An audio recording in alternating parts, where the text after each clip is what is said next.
This is here the updated Volvo XC60. Now a fresh development, officially the most sold Volvo of all time. Truly a bestseller here of the brand. And the question is, with this update, can the XC60 fight the competition? Because BMW X3, Mercedes GLC, Audi Q5, they are basically all newer vehicles. The base model of this one here is now quite old, but now with some changes, exterior and interior, we'll go through all of them and also drive it and then tell you all you need to know about the XC60 update with Thomas Nordico Fuel in 4K, full screen, full length. Let's go here with the new front, new grille, either dark design or bright design. This is the dark scheme, updated logo as well. So the dark scheme is the one that used to be the R design before, and bright would be more chrome. This is also a new vehicle color called Forest Lake, and we are at the Forest Lake here, a beautiful one at this moment in Sweden. So we picked the right scheme, right surrounding for this vehicle color then here today. And we also have 21-inch wheels here, 18 to 21, even 22 with Polestar would be possible theoretically, but these are already quite large. The length is 4.71 meters or 185 inches. I mentioned the competitors already earlier. This one is also equipped with the optional air suspension. They do offer that, and we also are driving it here today for you. Classic SUV style, more the upright styling, so not like coupe-ish and so on. That's why also Volvo customers appreciate the space you have on the inside, for example. Update here also at the rear because the tail lamps are now a little bit darker. Same like the XC90 facelift recently.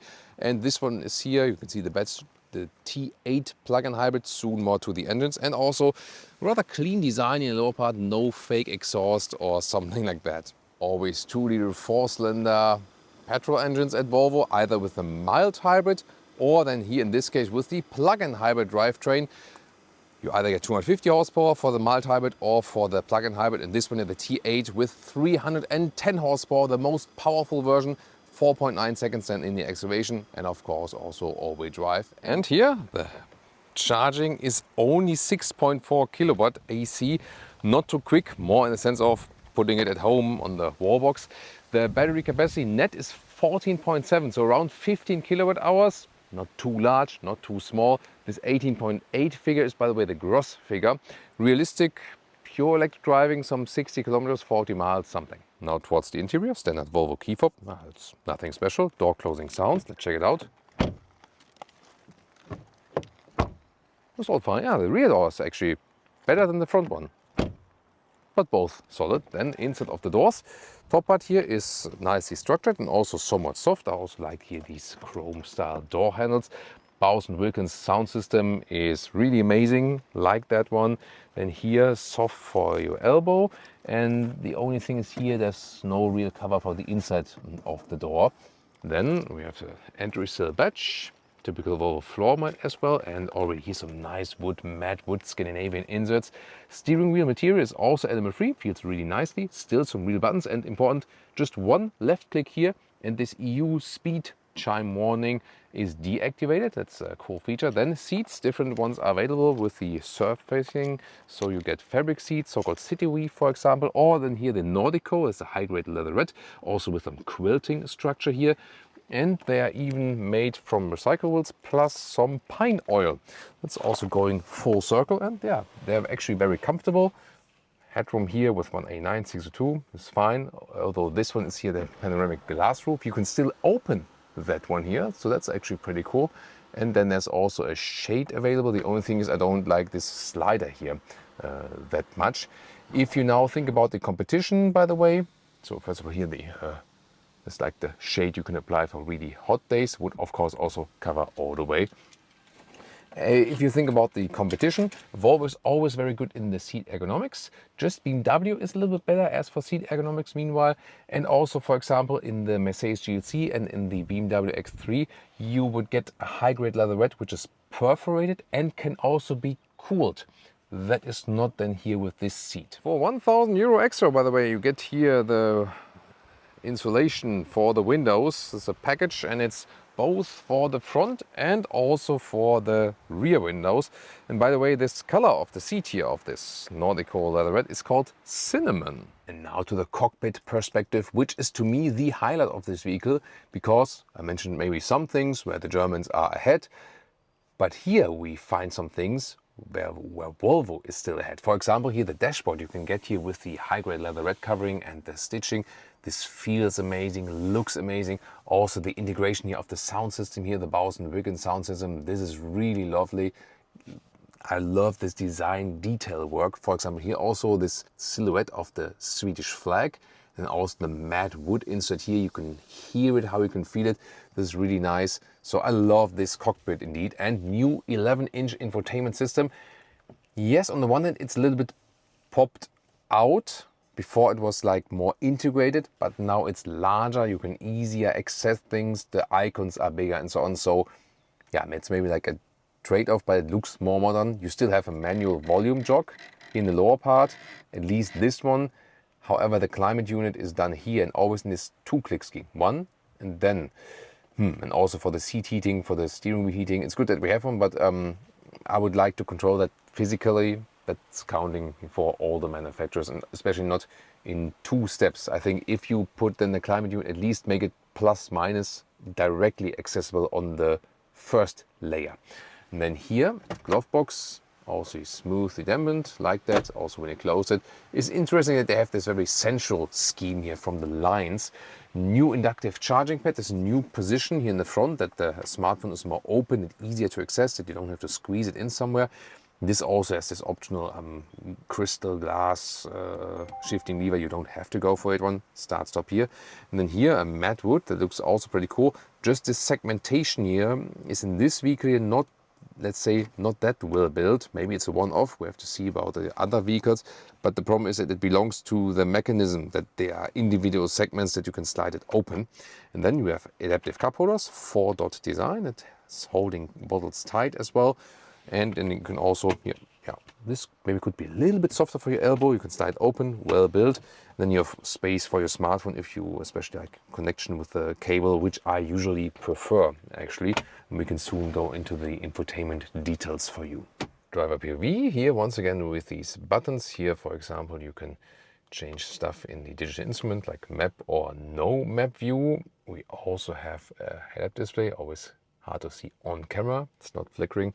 Then here you either have this Google Maps view, here also with a satellite view, so we're in the Swedish countryside for you here today. You also have this main menu, so all new system, and here for this vehicle, we know it from the other new Volvos, and also Android Auto and Apple CarPlay are possible. Vehicle controls are here. You can then also, for example, set the different driving modes, and definitely Bose and Wilkins sound system. Yeah, to us, it's really the best. And especially when you set it here to the Gothenburg concert hall stage, that's just amazing, especially for electronic music and also for acoustic music. And after Leah and I have enjoyed something of the sound system, she can show us some more features. Here the sun visors, light integrated. Can they be extended? No, they cannot. But we have actually 4 door handles. So, and then also for the rear, a little bit dark there, but still all the way with the door handles. And the lights here in the middle are with touch. Yes. In the middle, right? Or is it it also works touch. individually. And here for double light. Let there be light. Rear seating, first of all, inside of the door is also soft on the top part. That's nice, good build quality. Here also a little bit softer for the elbow, just hard back here in the lower part. But this also here, even in the lower part, has a structure to it. And then we have Isofix on the outside seats each. You can just fold them open here. Then you also have the same quilting here. Then cup holders are also somewhat adaptive with these lips. So here a small ski hedge you can open from the back part. Relatively large middle tunnel here. And you have 2 USB-C chargers in here in the rear. And you can also get seat heating for the rear. You can see here with 3 levels with a real button. That's cool. And as for the space we have here, headroom with the panoramic roof. Still works with one A9 602. Good upright seating position and also exactly fits with the knees when a tall driver is driving. maybe I could make it a little bit upright, but overall that's fine from the space you have here for 4 tall adults. Now to the trunk or the boot, which is 470 liters here in the plug-in hybrid version. Here the trolley fits underneath, no problem. In this cover here you can set to different levels basically. You can set this one here, then this, or you can just remove it completely. Then here, this is more than 1 meter or 40 inches, so it's a very good width of the trunk. And the length here is a little bit less than 1 meter 40 inches. Yeah, almost fits in here. And the height, also good dimensions, 29 inches or 74 centimeters. So well usable here, this trunk area. There is no remote unlock from here, but you can actually easily grab over like this. Then you can see also the head restraints. They fold automatically. It's a cool thing. Ah, there we go. And then the full length here to where we are sitting here, this is like 1.75 meter or 69 inches. And here you can also see nice transitions, all flat, good build quality. And this is here an additional floor mat, so you can also remove that. There's also like a rubber side to it from the accessory parts, but you can of course also completely pull it out. There you can see there's an even better transition than to the rear seats. And underneath here, there's just a little bit more space. Yeah, this is here the plug-in hybrid. Power mode. That is 50 to 100 kilometers an hour. Pretty quick. Here in this T8 plug-in hybrid, strongest version, 310 horsepower, 4.9 seconds, 0 to 100. And that's the combined power then of the combustion engine and the electric motor. Here in that power mode, you always have the power of both drivetrains. And usually you would just put the hybrid mode and let the car do its thing. You could also go in the pure mode, and then you are pure electric. You could also see it in the instruments, for example, if you have like this, as like a petrol drop, which is filled then. In the power mode, you also have a special RPM meter then on the right side, and on the motorway, for example, it also somewhat still makes sense to use the combustion engine long term, of course. You can have both then. So here at 1 kilometers an hour, 60 miles an hour, we do have the dual insulation here, so that's good that there's no disturbing wind noise or something. So dual insulation for front and rear windows, we feel that. Gotta say though, here the tarmac is kind of rough. That's why a lot of sound comes from underneath. But here the tarmac is now changing. Let's listen to that. It's interesting, right? Now it's already different. I have the feeling that, as I said, like wind noise wise, you hear nothing, but you hear quite some rolling noise from underneath in comparison. Yeah, but I think we can test it later also maybe on different tarmac situations. But here also this one should be a little bit less noisy. It is actually a little bit less than the bright tarmac than here. So I wouldn't say it's the most quiet from underneath, but it's very quiet like from this ear area around with the windows and so on. We have the setup here of air suspension. You feel it then when we have some waves, for example, it's evened out very well. However, we have 21-inch wheels there that look amazing. But of course, that reduces the comfort a little bit when you have some smaller potholes, that you feel that you don't have too much dampening from the tires. It was pretty cool that we can only deactivate with one click here on the left side of the steering wheel, that we can turn the speed chime EU law off, that you don't have this annoying effect. So that's easily done. And also here one click to turn on the cruise control. And there's also the active steering assist available if you like that. Let's see how it keeps us in the lane. Also when now the motorway is making a slight left bend, blind spot monitor very well integrated with this red kind of like boomerang in the side mirrors. So that's really, really nice. And here there are some corrections back and forth, but overall so far well done. The German assistance systems like Audi, BMW, Mercedes, they are a little bit smoother than as for the corrections here. But so far, so good then in this respect. You know that Volvo has always been strong in assistance systems and in safety. That was always also one of their unique selling points.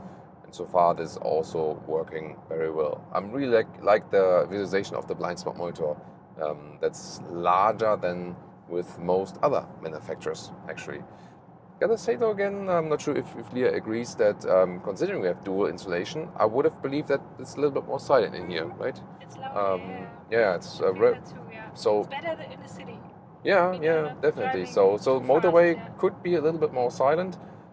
So definitely I would go for the dual insulation because otherwise it would be even a little bit louder. Good ergonomics from the seats, as we also know from Volvo, so it's also nice for long term and so on. And here on the Swedish motorway, this is also a typical speed. Now we're at 110 kilometers an hour because we cannot go faster like on the German Autobahn than here.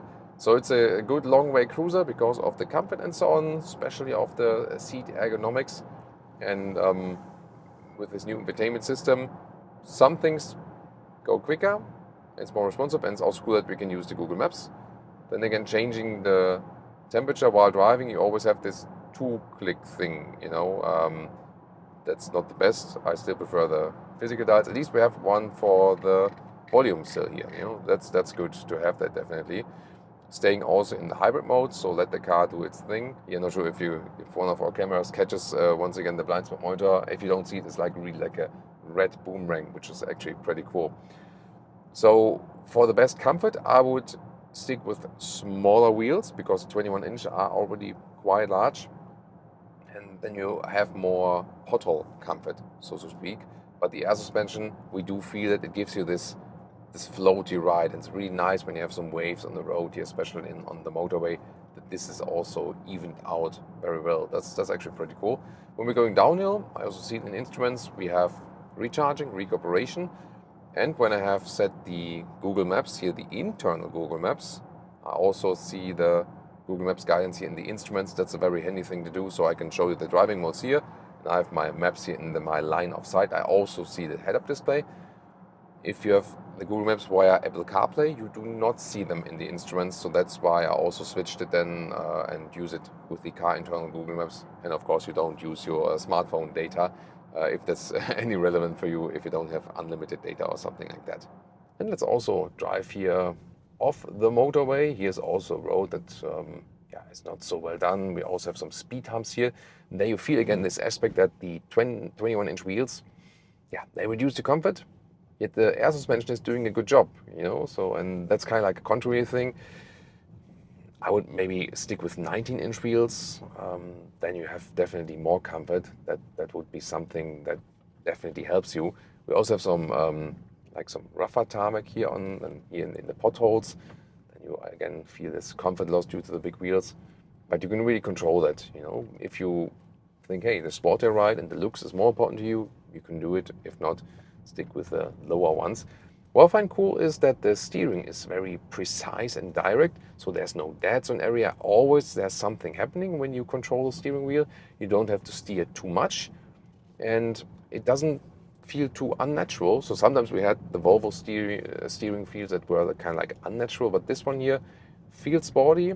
At the same time, there's always like response, and it's a very likable experience from the steering.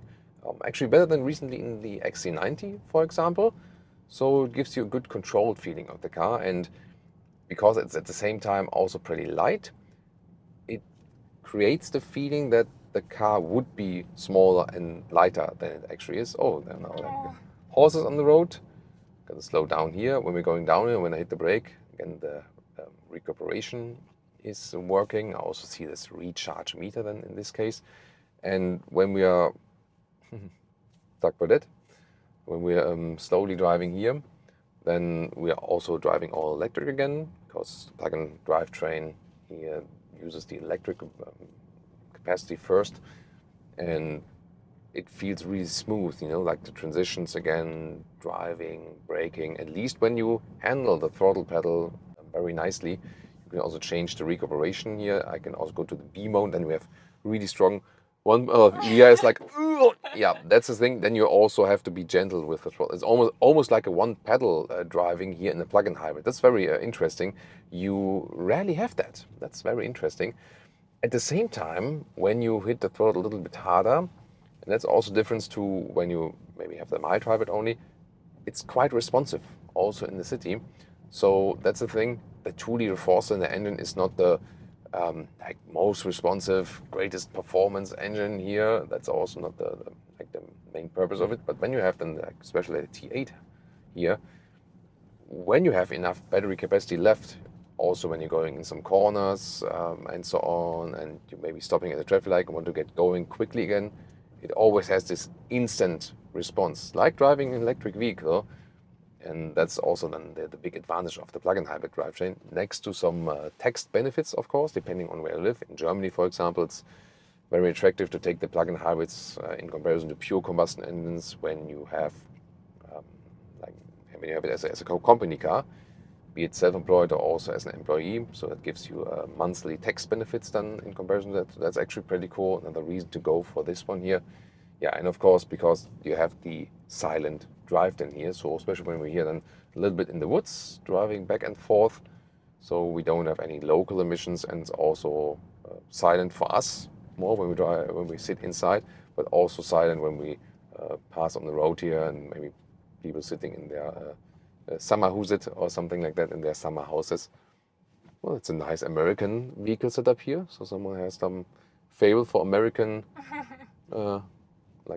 light trucks and motorcycles. Interesting. Yeah, actually, it feels light here driving through these forest roads here.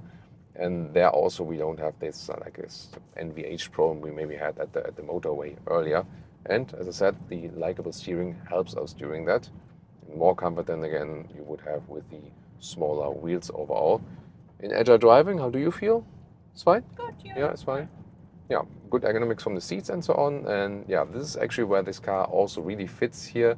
Swedish forests, Swedish brand. This one here, of course, also Best made. greetings. Yeah, best greetings to all our fans from Sverige. So, you know, I can take a little Dansk. That's why the Swedish can also understand me when I talk Danish. Although it's always a funny thing, like, you know, that people from Norway, Sweden and Denmark, they can understand each other even if they keep talking in their own language, because the languages are very related. Unlike the Finnish, which is not related language-wise. That's also another peculiar thing. Yeah, but also beautiful landscape here. I hope you enjoy also this driving part together with us. Prices start below 60,000 euros in Germany, and Northern American market prices are actually 10K lower in US dollars approximately. But you can also spec this one here, like with all-wheel drive and the T8 and some equipment on the inside, to like 80, even above that, closer to 90,000 euros. And then it gets really, really expensive. There again, the Northern American market prices are like 20K lower in the highest trim, so interesting price difference as for that. It's built here in Sweden in their heartland plant, so to speak. And the main question was, of course, the updates. Yeah, I mean, useful ones definitely. Looks a little bit fresher, more modern on the exterior. On the interior, also with the new seating choice, it's actually pretty cool. Update infotainment system that you get the Google Maps support, and also with the more modern screen. So that actually all makes sense. So I like the changes that they have done here. If you now compare to the German competition, this one here, of course, here this Swedish luxury, very beautiful with the matte wood on the inside and so on, good ergonomics of the seats, and also still this classic SUV proportion with good space on the inside, especially in the trunk. They always have a big emphasis on that. Driving wise, the Germans of course drive more agile. That's actually no surprise, and they're a little bit more fun to drive. The Volvo is more like settled back, so to speak. However, the steering input is actually also quite precise, and also the competition is a little bit less noisy on the motorway, even though they have already improved NVH here and so on. So the main problem is that when you spec it really fully to the max, then it gets relatively expensive for what it offers. It's more the bestseller versions in the lower and mid trim, for example, especially of course here then in Scandinavia, if you get good leasing rates and so on. And if you want to directly compare now the competitors, we have them for you right here.